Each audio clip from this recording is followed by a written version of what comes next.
It's bad enough that the world is dealing with COVID-19, and now Cam Am Ryker owners have a handlebar boat recall to deal with.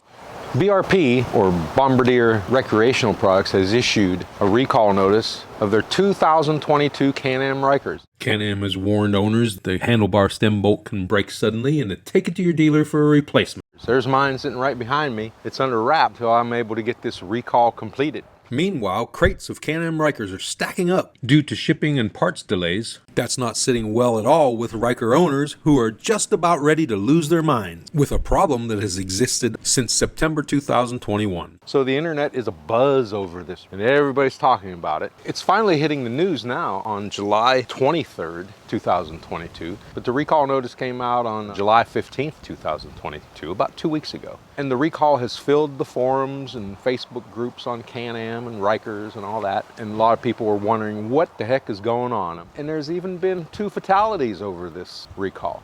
I recommend that you do what I did, park your Ryker, put it in the garage, cover it, forget about it until this recall issue can be resolved.